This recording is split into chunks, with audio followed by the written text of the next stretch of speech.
আপনি ভারতের কাছে দস্তখত দিয়ে যদি এই দেশে আসেন, তাহলে আপনার মৃত্যুর সন্নিকটে।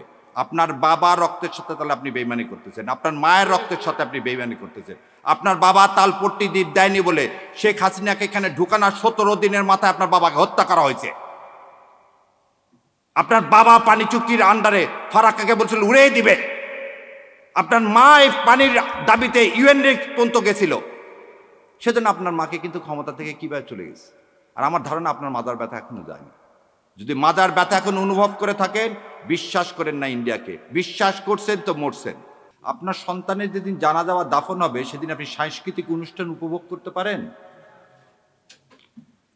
একজন সাংবাদিক তিনি চ্যানেল 24-এ বললেন কি, আমি সাংস্কৃতিক অনুষ্ঠান উপভোগ করছিলাম, যখন শুনলাম প্রথম আলো এবং ডেইলি স্টারে আগুন দেওয়া হয়েছে, আমার গা শিহরিত হয়ে উঠল। আমি তাদেরকে বলতে চাই, আপনার সন্তানের চেয়ে ওই বিল্ডিং এর মূল্য আপনার কাছে বেশি। এই ভারতীয় আধিপত্যবাদ বন্ধ করেন, এই নাটক বন্ধ করেন। আপনি 2.5 ঘন্টা পরে এসে কিভাবে দাউ দাউ করে একটা বিল্ডিং জ্বলতেছে 4 তলা পর্যন্ত, তার মধ্যে ঢোকেন কিভাবে? তাহলে আপনি জানেন কারা আগুন দিয়েছে? এই আগুনের সহযোগী আপনি। নাহলে আপনি এই বিল্ডিং এ ঢুকলেন কিভাবে 2.5 ঘন্টা পর? কত বড় মিথ্যাচার যে সেদিন নাকি ফায়ার ব্রিগেডকে ঢুকতে দেওয়া হয়নি, তাহলে আপনাকে ঢুকতে দিল কিভাবে? আবার এর সাথে আপনি লিঙ্ক করেন কি দাড়ি টুপি। আপনাদের লজ্জা হয় না? যাত্রাবাড়িতে দেখেন, যাত্রা আপনি একটা জিনিস বলেন, শিরাটনে সামনে বিআরটিসি বাসে গান পাউডার দিয়ে আগুন ধরে জীবিত মানুষগুলোকে পুড়ে মারল কে? আওয়ামী লীগ। এই যে এই গত 1 মাসে যত বাস পুরাইছে কে? আওয়ামী লীগ। বিহঙ্গ পরিবহনের বাস কে পুরাইছে? আওয়ামী লীগ। আওয়ামী লীগ আর রসারা পুরাপুরির কাজ কি করে? এবার আরো বলেন, আমার ভাই বলে গেল, শোনেন, বিডিআর হত্যাকাণ্ডের প্রথম 2 জনকে পুড়িয়ে মারা হয়েছিল। বিটিআর হত্যাকাণ্ড করে পিলখানায় প্রথম 2টা ডেড বডিকে পুড়িয়ে ফেলে দেওয়া হয়েছিল। আশুলিয়াতে পুলিশকে কে বুদ্ধি দিল এই ডেড বডিগুলোকে, আমার জুলাই যোদ্ধাদেরকে পুড়িয়ে ফেলার? এই একই কাজ আপনি আবার করলেন। পুড়িয়ে ফেলার রাজনীতি আমরা করি না। আমরা সবসময় বলি কি, এই হাদির কথাটাকে বলি, মৃত্যুর ফয়সাল আসমান জমিনে করে। সেই জন্য আমরা সবসময় বুক পেতে ঘুরে বেড়াচ্ছি। আমরা কাউকে মেরে কোনো ইস্যু তৈরি করতে চাই না। আর আপনার এই ইস্যুগুলো কেন? যখনই হাদির কি ছিল? হাদির একটা আহ্বান ছিল। কি আহ্বান? যে ভারতীয় আধিপত্যবাদ থেকে মুক্তি। সেটাকে এই নুরুল কবির সাহেব কি বলেন, উনি ধর্মভিত্তিক ধর্মভিত্তিক শাসন ব্যবস্থা কায়েম করতে চান। এটা তো আমার কর্তব্য, এই দেশে ইসলাম কায়েম করা। 90% দেশের যেখানে মুসলমান, সেই দেশে আপনার কিভাবে এইভাবে সাহস হয় বলার? আপনি একবারও তো বললেন না, যখন আওয়ামী লীগ এসে এই সংবিধান থেকে বিসমিল্লাহির রহমানির রহিম, আল্লাহর উপর পূর্ণ আস্থা ও বিশ্বাস এগুলো তুলে দিলেন, তখন মুখে কুলি পাটলেন।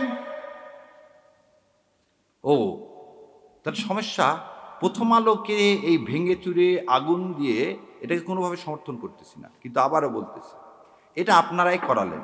এই নাটক করিয়ে আপনারা কি করতে চাচ্ছেন? হাদির মৃত্যুটাকে, হাদির এই যে আত্মত্যাগকে আপনারা সাবসার্ভিয়েন্ট করতে চাচ্ছেন। আমাদেরকে বোকা পাইছেন।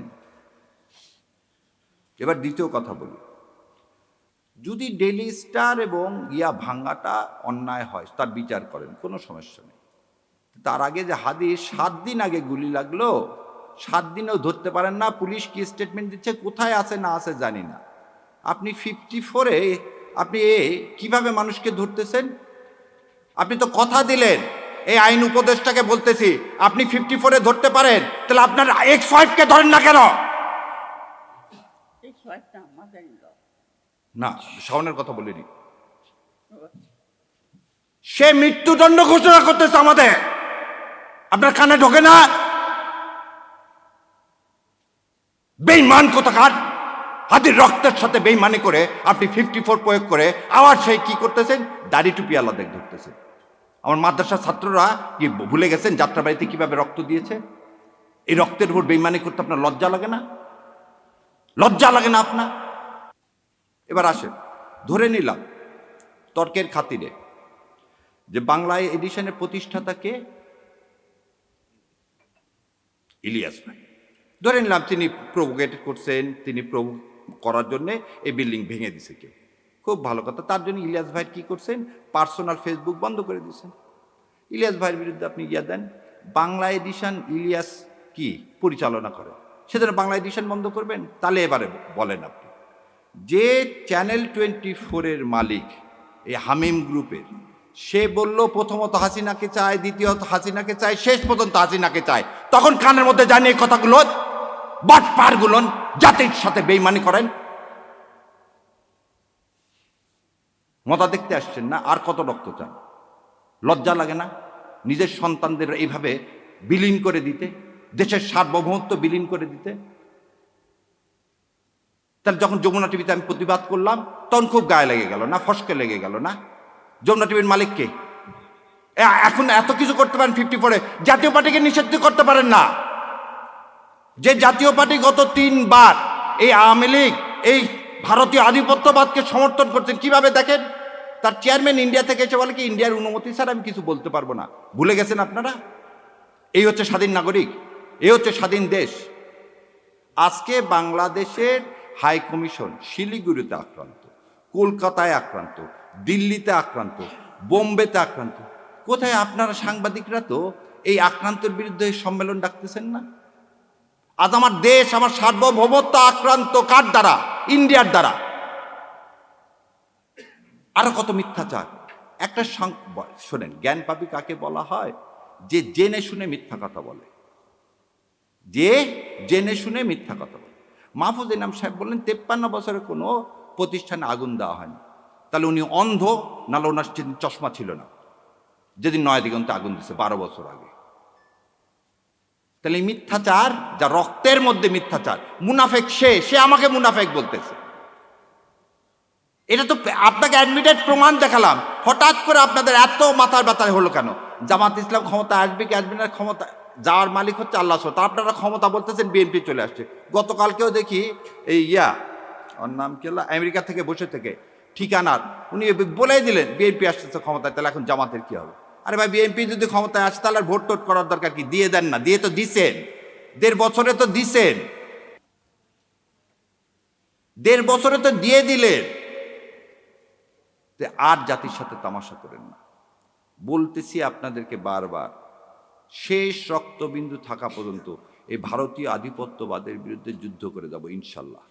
আর এই ন্যারেটিভ আর প্রথম আলো আর ডেলি স্টারের এই ন্যারেটিভ আর ইনশাল্লাহ দেশে বাস্তবায়ন করতে দিব না। সেই জন্যই বলছি, দেখেন আপনাকে বলি, চ্যানেল আইতে যাওয়া আমি নিজে বন্ধ করে দিচ্ছি। কেন? যেদিন থেকে সোমাকে নিয়ে আসছি। যেখানে ভারতে আধিপত্যবাদ নিয়ে আসবেন আমাদের কণ্ঠ বন্ধ করবেন, করতে পারবেন না ইনশাল্লাহ। আল্লাহ আপনাদের কান পর্যন্ত পৌঁছায় দেওয়ার ব্যবস্থা করবে। কি হয়েছে আপনাদের টিভি আমরা না বর্জন করলে? যেখানে যেখানে ভারতে আধিপত্যবাদ দেখি আমি সেখানে সেখানে যাওয়া বন্ধ করে দিচ্ছি। আমাদের কথা হচ্ছে আমাদের আদর্শের সাথে লড়তে হবে, এবং সেই আদর্শটা আমরা যে পুরাবো না। আমরা আমাদের কথা বলে যাবো, যেখানে পছন্দ হবে না ভাই সেখানে যাবো। আর পুরানার রাজনীতিটা করে ভারত, এবং ভারতের দালাল হচ্ছে প্রথম আলো। শোনেন, একটা জিনিস শেষ করে দিচ্ছি, যার শত্রু ভারত তার আর কোনো শত্রুর দরকার নাই। যার শত্রু ভারত তার আর শত্রুর দরকার নাই। আর যার বন্ধু ভারত তার আর মৃত্যুর বেশি দিন নাই। তাই আমি জানি না আমার বিএনপির ভাইরা এই আনন্দবাজার পত্রিকার তারা বিবৃতি দিয়ে জানাবেন। যদি বিবৃতি দিয়ে না জানান, আপনাদের মাধ্যমে জাতির কাছে বলে যাচ্ছি, বিএনপির তার মৃত্যু সন্নিকটে। যদি ওই তথ্য সত্য হয়, আপনি ভারতের কাছে দস্তখত দিয়ে যদি এই দেশে আসেন, তাহলে আপনার মৃত্যুর সন্নিকটে। আপনার বাবা রক্তের সাথে তাহলে আপনি বেইমানি করতেছেন, আপনার মায়ের রক্তের সাথে আপনি বেইমানি করতেছেন। আপনার বাবা তালপট্টি দ্বীপ দেয়নি বলে শেখ হাসিনাকে এখানে ঢুকানোর 17 দিনের মাথায় আপনার বাবাকে হত্যা করা হয়েছে। আপনার বাবা পানি চুক্তির আন্ডারে ফারাক্কাকে বলছিল উড়িয়ে দিবে। আপনার মা এই পানির দাবিতে ইউএন পর্যন্ত গেছিল। সেজন্য আপনার মাকে কিন্তু ক্ষমতা থেকে কিভাবে চলে গেছে। আর আমার ধারণা আপনার মাজার ব্যথা এখনো যায়নি। যদি মাজার ব্যথা এখন অনুভব করে থাকেন, বিশ্বাস করেন না ইন্ডিয়াকে, বিশ্বাস করছেন তো মরছেন। আর এই দেশের মানুষ ভারতে আধিপত্যবাদ জীবনেও মেনে নিবে না। তো দয়া করে আল্লাহর ওয়াস্তে এদেশে মানুষের সাথে কেউ বেইমানি করেন না, এতগুলো সন্তানের সাথে বেইমানি করেন না। আর ডেলি স্টাররা যখন আপনার প্রশংসা করবে তখন বুঝবেন আপনি ভুল পথে আছেন। ইন্ডিয়া এবং ডেইলি স্টার যখন আপনার প্রশংসা করবেন তখন বুঝবেন আপনি ভুল পথে আছেন। সেজন্য বিএনপির ভাইদেরকে আমি বলে দিচ্ছি আপনারা ভুল পথে আছেন, কারণ আপনারা ওখানে ডেইলি স্টার এবং প্রথম আলো যে খুব বলছে আপনারা ক্ষমতা আসতেছেন, শত্রুকে চেনে। সো আর আমার বেশি কথা মানায় না। আমার শ্রদ্ধেয় শিক্ষক এখানে উপস্থিত আছেন, সো আপনারা আমাদের জন্য দোয়া করবেন। আর অন্তরের অন্তঃস্থল থেকে সাংবাদিক ভাই আপনাদেরও দায়িত্ব আছে, দয়া করে এই মিথ্যাগুলোকে আপনারাও বলেন যে একটা লোক একটা বিল্ডিং আগুন লাগলো, সে ঢুকলো কিভাবে, বেরোলো কিভাবে, আর সে কিভাবে বলে যে সাংবাদিক পুড়িয়ে মেরে ফেলে দেওয়ার ষড়যন্ত্র হয়েছে। কোনো জায়গায় আগুন লাগলে কি হবে? কাউকে তো ঢুকতে দেওয়া হবে না, ভিতরে যারা আছে তাদেরকে বের করে আনা হবে। উনি কি ডাক্তার? উনি কি ফার্স্ট এইডার? না উনি ফায়ার ব্রিগেডে জয়েন করছে? সো এর থেকেই বোঝা যায় এটা কত পরিকল্পিত, কত সুপরিকল্পিত। এর জন্য ধিক্কার জানায়। আর সর্বশেষে বাংলা এডিশন যদি বন্ধ করেন, আর যদি আপনি চ্যানেল 24, চ্যানেল আই, এই যমুনা, এগুলোর লাইসেন্স যদি বন্ধ না করেন, প্রথম আলো আর ডেইলি স্টারের যদি আপনি লাইসেন্স বন্ধ না করেন, তাহলে দয়া করে এই ভণ্ডামো বাদ দেন। গদিতে যেমন আমরা বসাতে জানি, ধাক্কা দিয়ে ফেলাতেও জানি। তো ইনশাল্লাহ আল্লাহ আমাদের সে তৌফিক দেখ সৎ কথা বলার এবং সৎ পথে চলার। আমিন। আসসালামু আলাইকুম রহমতুল্লাহ বরকাতুহ।